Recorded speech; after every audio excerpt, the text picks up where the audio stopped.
Java polytechnic সিরিজের চতুর্থ পর্বের কম্পিউটার সায়েন্স টেকনোলজির গুরুত্বপূর্ণ সাবজেক্টগুলোর অন্যতম হচ্ছে একটি জাভা প্রোগ্রামিং। জাভা প্রোগ্রামিং দিয়ে আমরা mobile application, web application, desktop application, gaming application সহ বিভিন্ন ধরনের কাজ করতে পারি। অবজেক্ট ওরিয়েন্টেড প্রোগ্রামিং বোঝানোর জন্য জাভা হচ্ছে one of the best choice. এখন আমরা দেখব জাভা প্রোগ্রামিং এর মার্কস ডিস্ট্রিবিউশন। জাভা প্রোগ্রামিং এ টোটাল হচ্ছে কি 3 ক্রেডিটের একটা সাবজেক্ট, 3 ক্রেডিটস। প্রতি ক্রেডিট 50 মার্ক করে টোটাল হচ্ছে 150 মার্কের এখানে মার্কিং হবে। সেখানে ফাইনাল এক্সাম হবে আমাদের 60 মার্কের। মিড এক্সাম হবে আমাদের 30 মার্কসের। ক্লাস প্রেজেন্টের মার্কিং হবে 150 মার্কের 10%।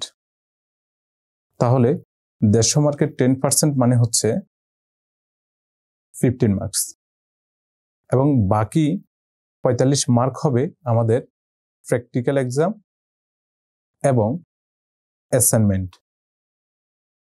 এ হচ্ছে টোটাল আমাদের 150 মার্কের পরীক্ষা। এখন আমরা দেখব জাভা প্রোগ্রামিং এর কি কি টপিকস নিয়ে আমরা এই কোর্সে আলোচনা করব। তো প্রথমে হচ্ছে জাভা প্রোগ্রামিং এর ধারণা, অর্থাৎ হচ্ছে জাভা প্রোগ্রামিং এর কে আবিষ্কার করছে, কত সালে আবিষ্কার করছে, এবং এটার ঘটনাবলী পর্যায়ক্রমে আমরা আলোচনা করব। এরপরে হচ্ছে ডাটা টাইপ। আমরা জানি যে প্রোগ্রামিং হচ্ছে কি আমরা ডাটা প্রসেস করি। তো বিভিন্ন ধরনের ডাটা আছে, সেটা হইতে পারে নিউমেরিক ডাটা, সেটা হইতে পারে ক্যারেক্টার ডাটা, সেটা হইতে পারে বুলিয়ান ডাটা, বা বিভিন্ন ধরনের আমাদের কাছে ডাটা আসবে।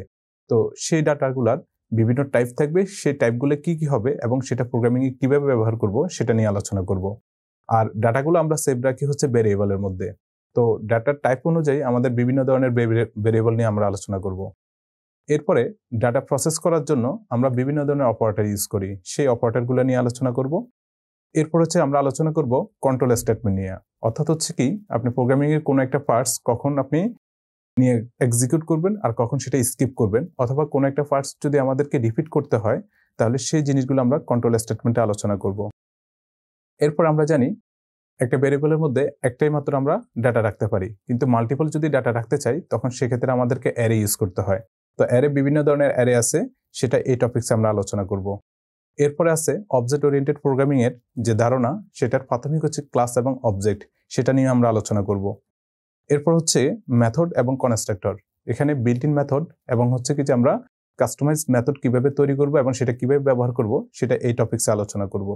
এরপর হচ্ছে অবজেক্ট ওরিয়েন্টেড প্রোগ্রামিং এর গুরুত্বপূর্ণ 2টি পার্টস, ইনহেরিটেন্স এবং পলিমরফিজম, সেগুলো নিয়ে আমরা আলোচনা করব।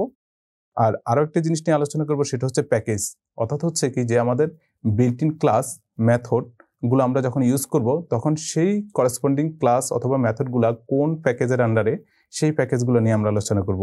সর্বশেষ আমরা ইন্টারফেস নিয়ে আলোচনা করব। থিওরিটিক্যাল পার্টসগুলো বোঝানোর সাথে সাথে আমরা নেটবিনস আইডিইতে প্রোগ্রাম লিখে সবচেয়ে সহজভাবে বোঝানোর চেষ্টা করব। পুরো কোর্সে ওয়ে টু ইঞ্জিনিয়ার প্ল্যাটফর্মে আমি আছি আপনাদের সাথে মোহাম্মদ মাহবুবুর রহমান। সো দেখা হবে জাভা প্রোগ্রামিং কোর্সে।